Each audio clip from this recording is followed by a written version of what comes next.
Elisha left Jericho and went up to Bethel. As he was walking along the road, a group of boys from the town began mocking and making fun of him. "Go away, Baldy," they chanted. "Go away, Baldy." Elisha turned around and looked at them, and he cursed them in the name of the Lord. Then 2 bears came out of the woods and mauled 42 of them. From there, Elisha went to Mount Carmel and finally returned to Samaria. The kids are being brats. I'm not going to say they deserved that, but, like, at the same time, it's also a thing that you could kind of take away. Well, be careful who you mess with. What's up, cool people? My name's Matt. Welcome back to our Bible study. Okay, so we're looking at 2 Kings chapter 2. Last chapter, Ahaziah, the king of Israel, got injured, sought some god, the god of Ekron, I think it said, to see if he was going to recover. But then the Lord told Elijah to tell him and his messengers that you're seeking a god that's not going to do anything for you. Have you really completely forgotten about me and that, you know, I am the God of Israel, of these people? So, yeah, you're going to die from this. Kind of with an implication that because you're not seeking me, the God who could actually help you, you're going to die because you're trying to get help from gods that can't help you. But, so then that all happens. Ahaziah dies. Elijah's fine, I guess. Not put in prison, it seems. And then we get to this chapter. So now we will move along with 2 Kings chapter 2. When the Lord was about to take Elijah up to heaven in a whirlwind, Elijah and Elisha were traveling from Gilgal. And Elijah said to Elisha, "Stay here, for the Lord has told me to go to Bethel." But Elisha replied, "As surely as the Lord lives, and you yourself live, I will never leave you." So they went down together to Bethel. Alright, so Elisha was someone that God had actually directed Elijah to seek out and kind of take under his wing so that there would be another prophet of the Lord after him. Elijah had voiced some concerns to God about that, and God's like, okay, well, here's your answer. So, Elisha was kind of like, being tutored by or mentored by Elijah, and like pretty much his whole life was dedicated to Elijah at this point, it seems. Kind of in a similar way that the disciples of Jesus like followed him around and dedicated their lives to learning from him, you know, hearing his teachings and kind of getting a sense of how they should live.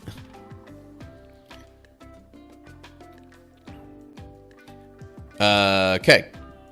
So,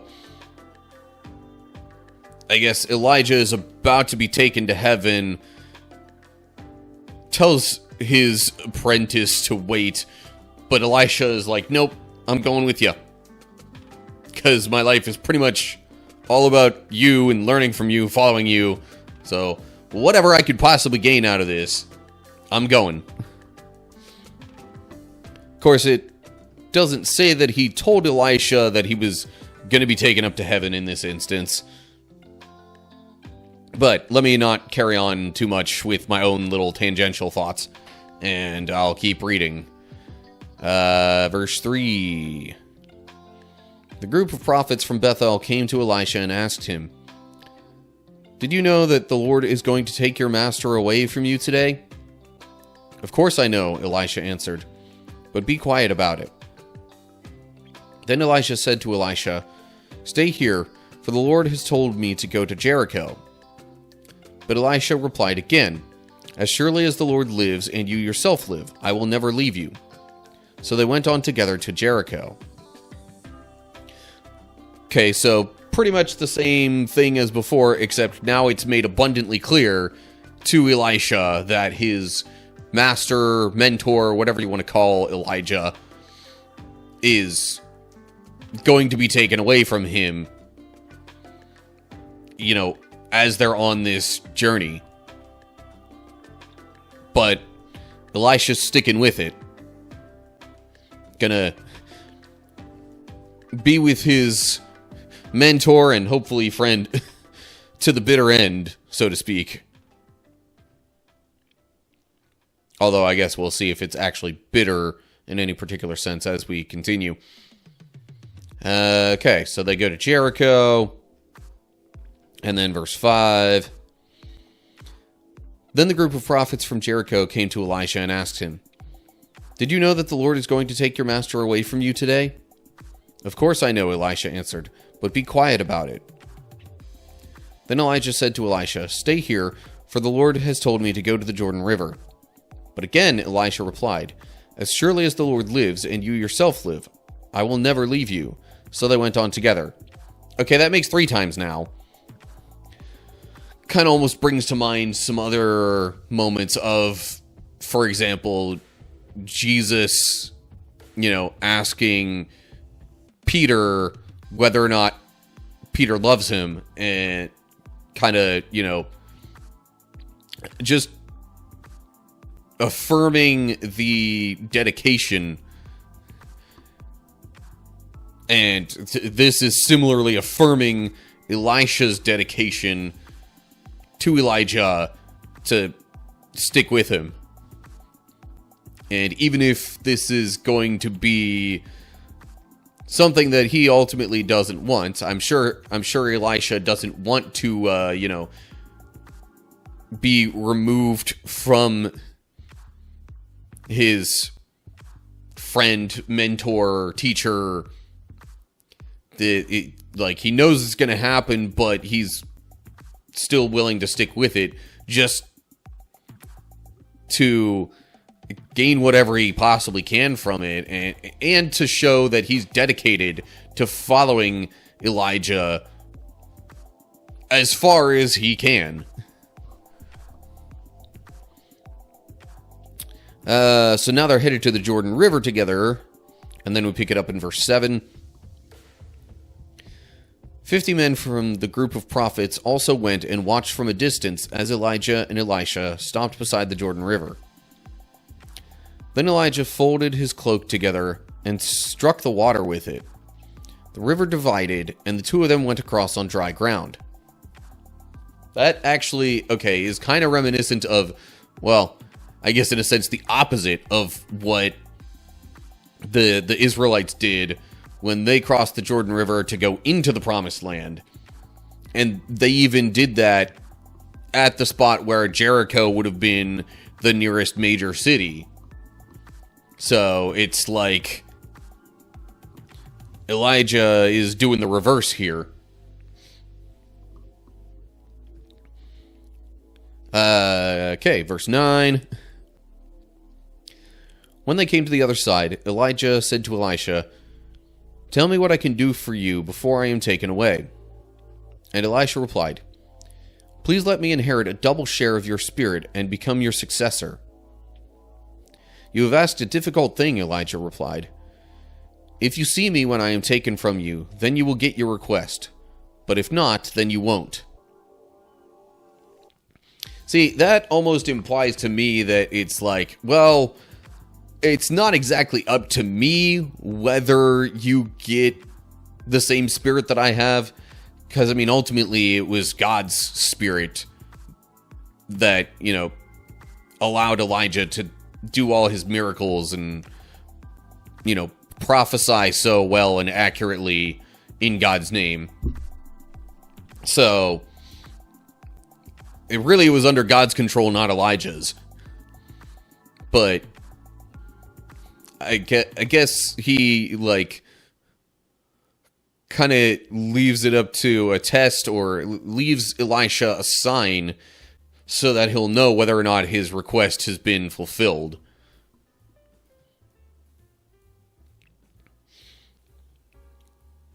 So, then we get to verse 11. As they were walking along and talking, suddenly a chariot of fire appeared, drawn by horses of fire. It drove between the two men, separating them, and Elijah was carried by a whirlwind into heaven. Elisha saw it and cried out, my father, I see the chariots and charioteers of Israel." And as they disappeared from sight, Elisha tore his clothes in distress. Elisha picked up Elijah's cloak, which had fallen when he was taken up. Then Elisha returned to the bank of the Jordan River. He struck the water with Elijah's cloak and cried out, "Where is the Lord, the God of Elijah?" Then the river divided, and Elisha went across. So that right there seems to imply that Elisha's request was granted. Maybe it doesn't make it outright obvious just yet, because he's using Elijah's cloak. So they might have thought, at least up to this point, that, well, the spirit is still with Elijah's clothing. It was Elijah's spirit, not something that was imparted on Elisha just yet. And I mean, okay, so this cry right here kind of implies at least his view of the relationship that he had with Elijah. Wasn't even just mentor or friend or anything like that. It was he saw Elijah as a father figure, one to, raise him, teach him the right way to live, and, all those other kinds of things that a father is supposed to do for their children. It was not biologically like they were related in that way, but that was how he saw their relationship. So Elijah gets taken to heaven. His cloak is left behind, apparently, and Elisha tears his own clothes in distress, but then picks up Elijah's cloak, and so far has used that in a similar way that Elijah did to, make a way through the Jordan River. So, whether it's in the cloak or with Elisha, clearly the power of God's Spirit is somewhere in that situation. And then we'll continue on to verse 15.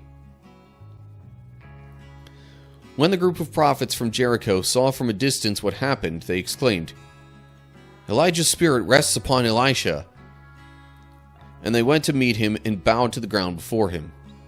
"Sir," they said, "just say the word, and 50 of our strongest men will search the wilderness for your master. Perhaps the Spirit of the Lord has left him on some mountain or in some valley." "No," Elisha said, "don't send them." But they kept urging him until they shamed him into agreeing, and he finally said, "All right, send them." So 50 men searched for 3 days, but did not find Elijah. Elisha was still at Jericho when they returned. "Didn't I tell you not to go?" he asked. So,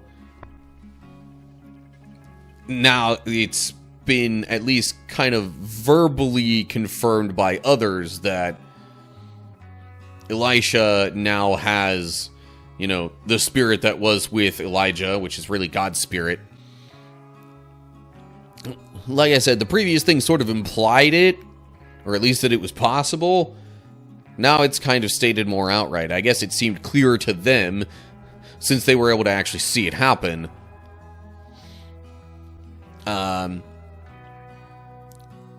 Elisha already knows that his master was taken to heaven, but these other prophets insist on looking for Elijah anyway. He knows it's a fool's errand, but eventually, after apparently some very insistent nagging, he just kind of concedes and is like, all right, fine. You can look. You're not going to find anything, but you can look. And they look for 3 days, don't find him, and he's like, yeah, told you. Because he already knew that Elijah was not on Earth anymore.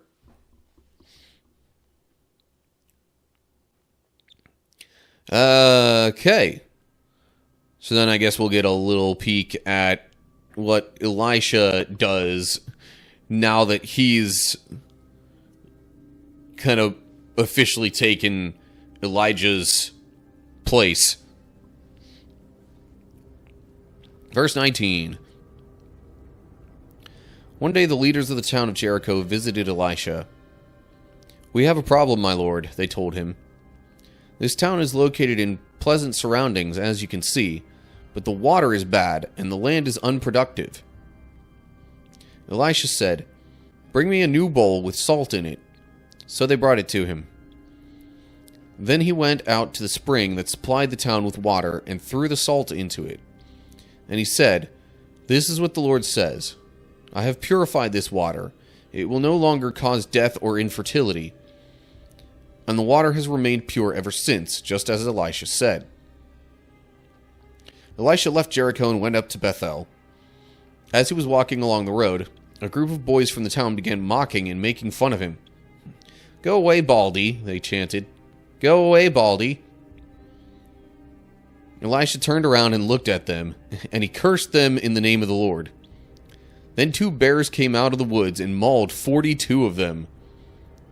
From there Elisha went to Mount Carmel and finally returned to Samaria.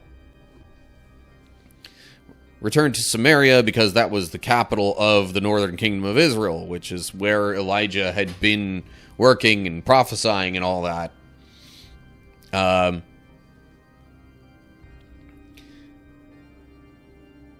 So Elisha maybe has a bit of an attitude to him. Bit of a temper, one might say, with that last exchange. But, like, you know, the kids are being brats. I'm not going to say they deserved that, but, like, at the same time, it's also a thing that you could kind of take away. Well, be careful who you mess with. Like, it was probably known who Elisha was at this point. As notorious as his, you know, master and mentor had been in Israel, like, I would imagine Elisha himself might have carried a similar reputation, or, you know, there might have been a similar notion that, especially now with Elijah being gone, that maybe he could do these things too. So he performs this miracle in Jericho, or really God performs it through him, of, you know, purifying the water there. Now it says that he mentions it will no longer cause death or infertility. Could be read as it will no longer cause death or make the land unproductive. The Hebrew more literally would say, or it would more literally say death or barrenness. See, I could see barrenness definitely being understood as infertility. But then the translation up here said unproductive land, so like, again, translation note that is left in just to kind of cover all the bases.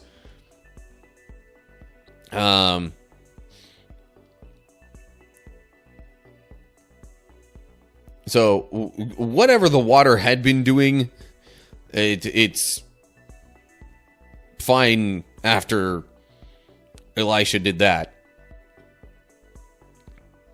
And then we get the whole instance with the kids mocking him, and then the bears attack. And now it says the bears mauled 42 of them.